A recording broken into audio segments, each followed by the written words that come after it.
Break के बाद आपके सामने हाजिर हैं और पीटीआई की सियासत को भी देखना जरूरी है कि पीटीआई की सियासत इस वक्त किस तरह जा रही है। उनका मौकफ को साथ लेके चलना इस वक्त निहायत अहमियत का हामिल है। इस लिहाज से पीटीआई का मौकफ भी जान लेते हैं। हमारे साथ इस वक्त मौजूद हैं आरिफ अब्बासी साहब, रहनुमा पीटीआई। सर, प्रोग्राम में आपको वेलकम करेंगे। जी अस्सलाम वालेकुम, थैंक यू वेरी मच जी। आरिफ अब्बासी साहब, बड़ी एक सूरत हाल एक अजीब सी है। ये तो वैसे ही बात है जैसे हमने प्रोग्राम के इंट्रो में कहा कि जैसे क्रिकेट मैच में जब मैच एक इंसान हारने लगता है तो विकेट उठा के भाग जाते हैं दूसरा प्लेयर। तो आपको लगता है कि पीडीएम ने आपके इस्तीफे मंजूर इसी वजह से किए हैं कि वो एतमाद का वोट लेने से घबरा रहे थे? हाँ जी, बहुत शुक्रिया। देखें, ये आवाज बाख्ता हो चुके हैं।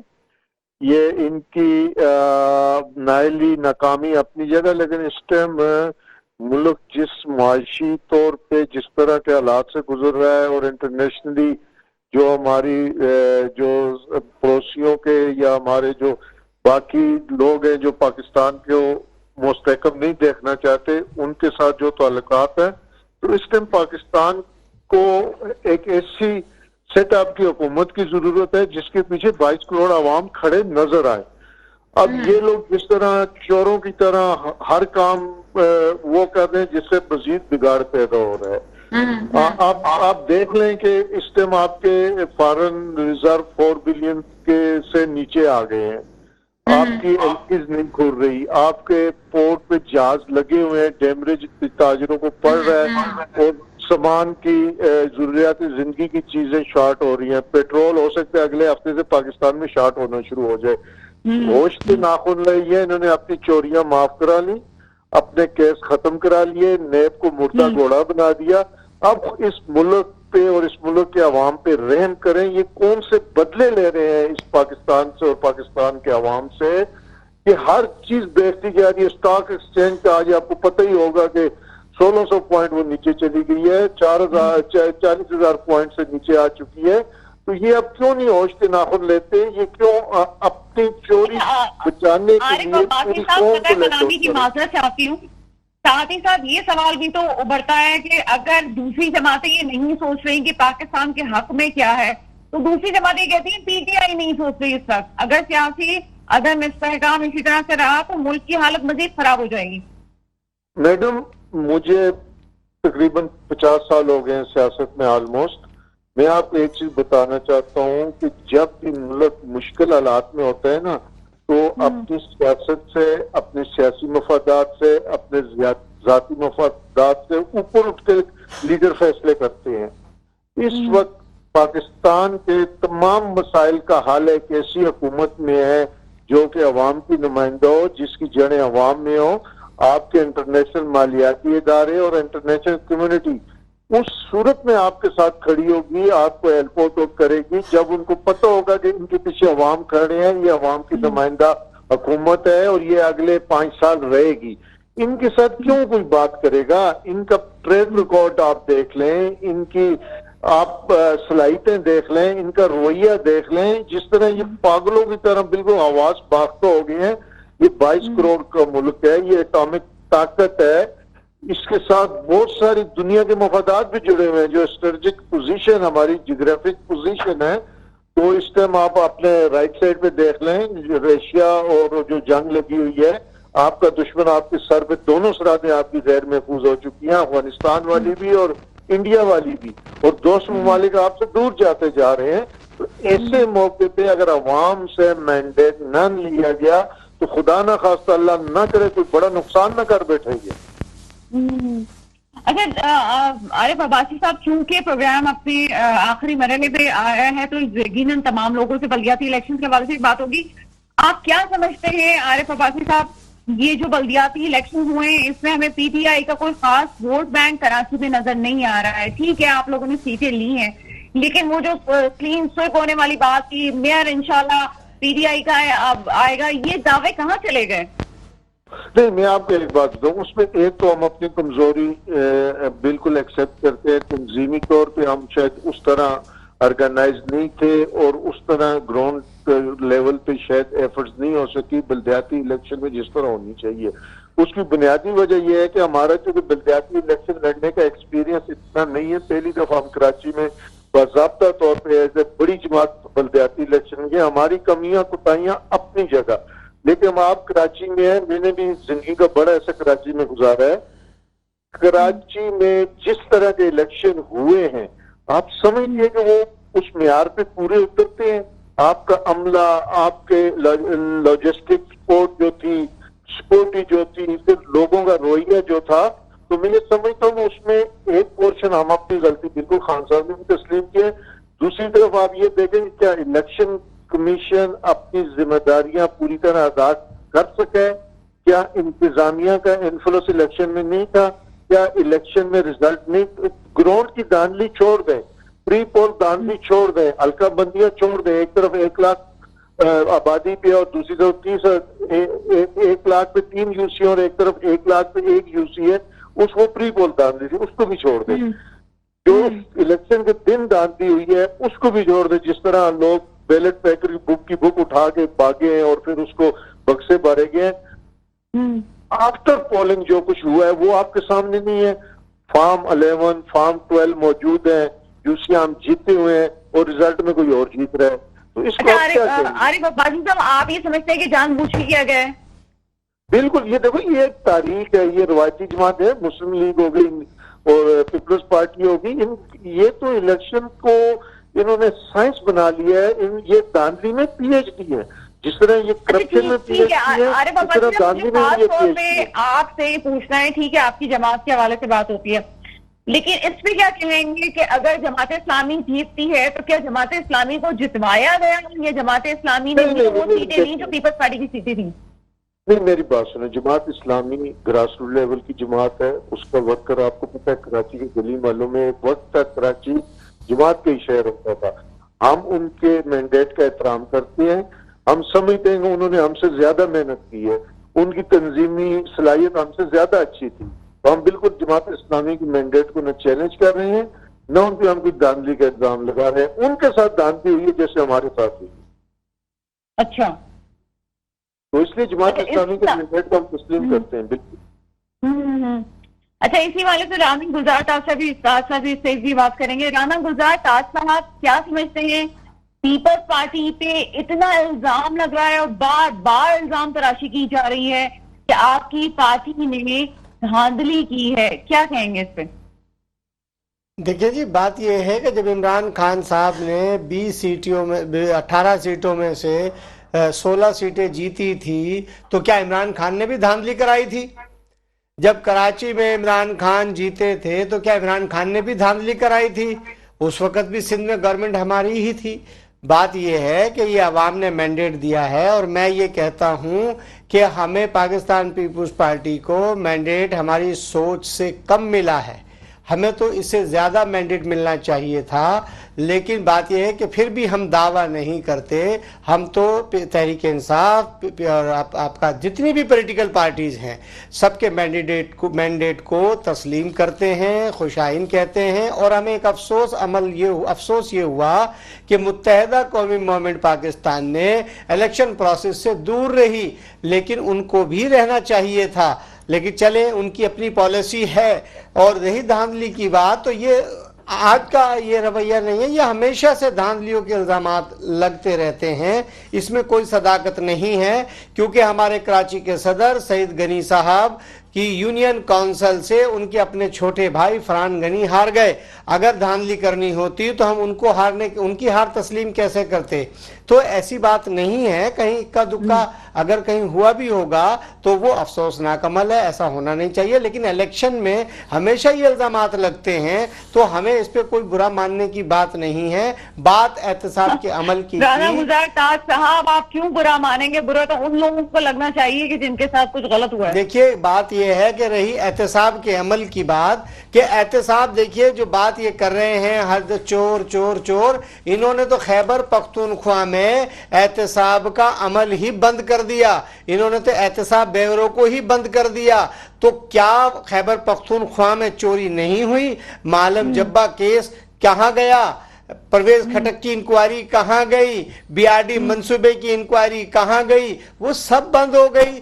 तो देखिए ये अमल शफाफ होना चाहिए, तहकीकात का अल्फाजों से नहीं कहना चाहिए, अमल करके दिखाना चाहिए। साहब तमाम एक ही सिलसिला है, जैसे पीडीएम की गवर्नमेंट आती है और पीडीएम के केसेस भी खत्म हो जाते हैं।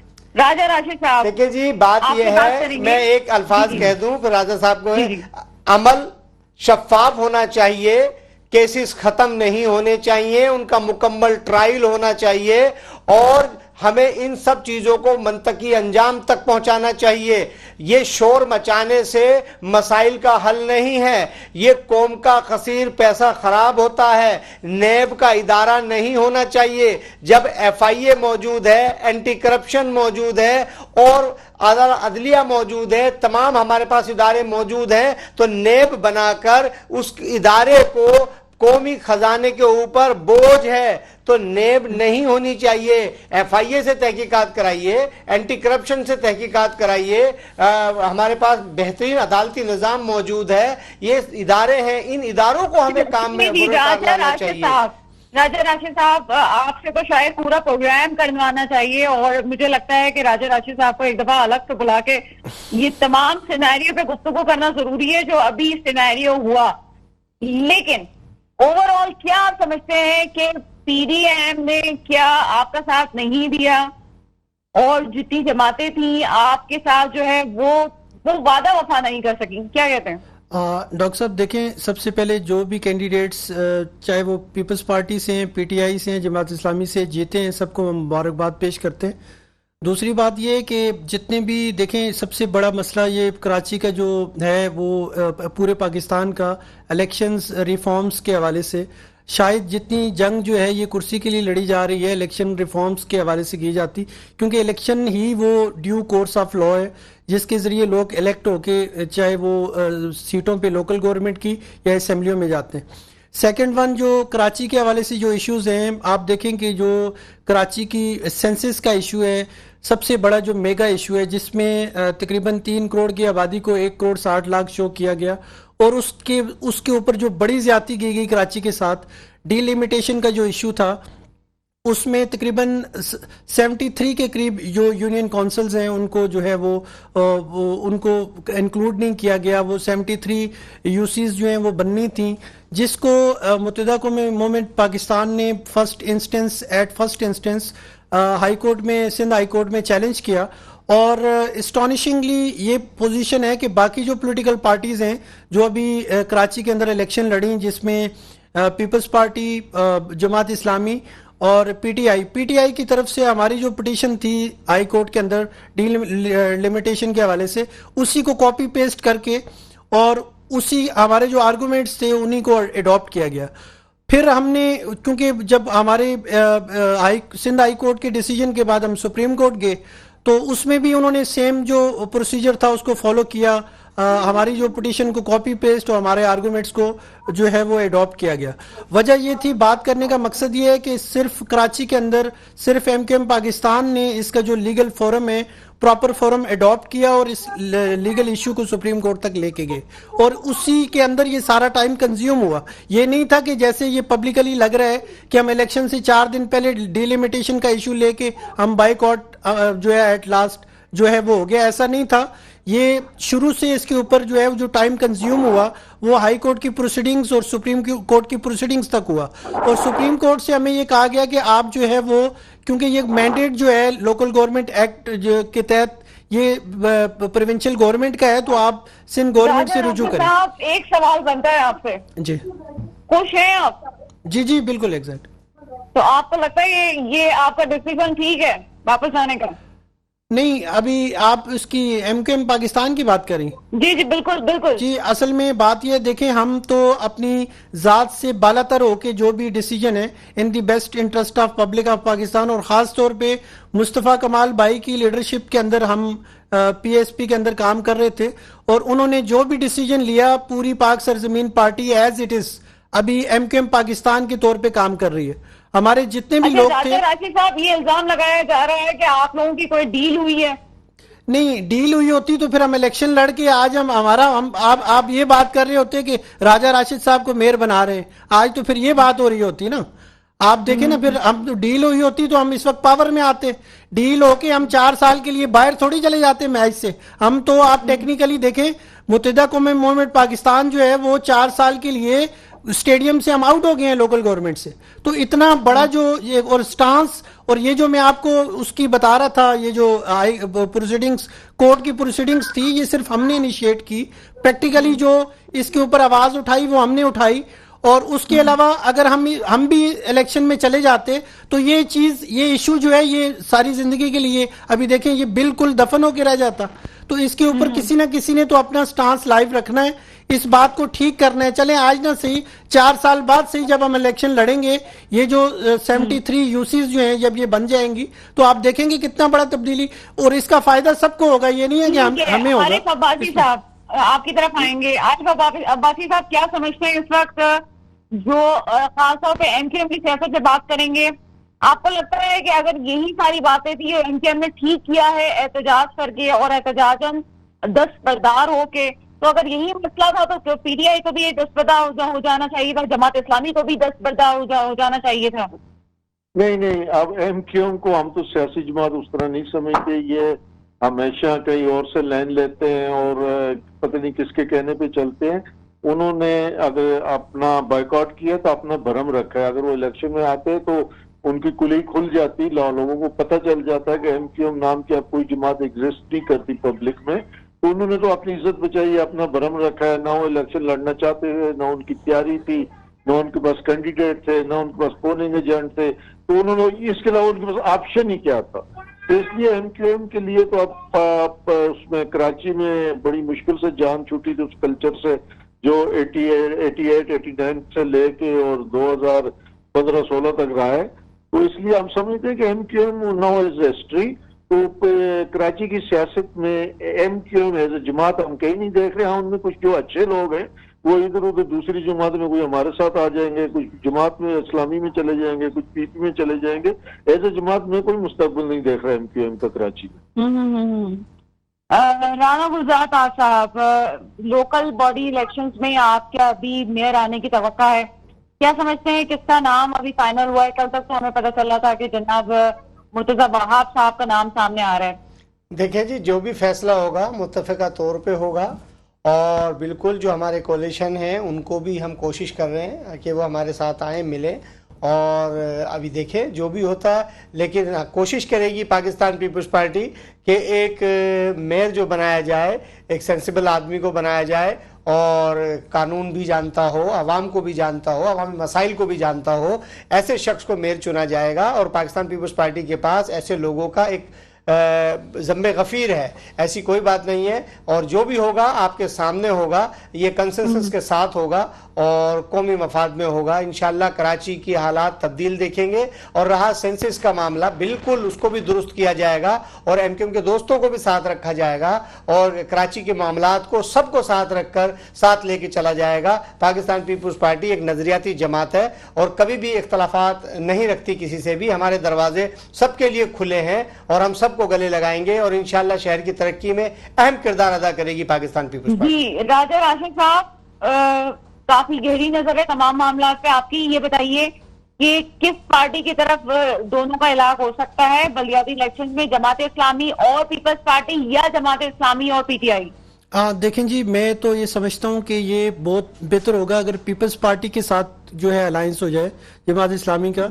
उसकी वजह यह है कि क्योंकि ये जो पावर की शेयरिंग है, जैसे कि हम कहते हैं कि आर्टिकल 140A के अंदर चैप्टर ऐड करें, तो ये एक वैसे एक मसला हल हो जाएगा। क्योंकि पॉलिटिकल जो पीपल्स पार्टी है उसका जो उनके चीफ मिनिस्टर भी उनके हैं, तो नीचे फिर जो पैसों के इश्यूज हैं और डिपार्टमेंट्स के इश्यूज हैं, इसके ऊपर कोई किसी किस्म का कोई जो है वो कन्फ्लिक्ट नहीं रह जाएगा। तो टेक्निकली पीपल्स पार्टी के साथ आरिफ अब्बासी साहब आपकी तरफ आएंगे। आप क्या लगता है आपको, जमात इस्लामी और आप मिलके बैठेंगे या जमात इस्लामी और पीपल्स पार्टी मिलके बैठने वाले हैं?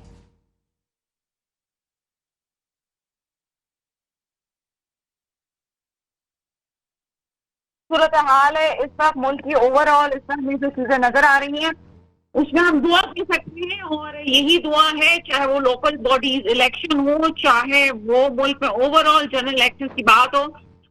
सवाल ये है कि चीजें बेहतर कैसे हो सकती हैं। दुआ यही है कि अल्लाह ताला मेरे मुल्क में उन हुक्मरानों को लाए जो वाकई मेरे मुल्क से मुखलिस हों।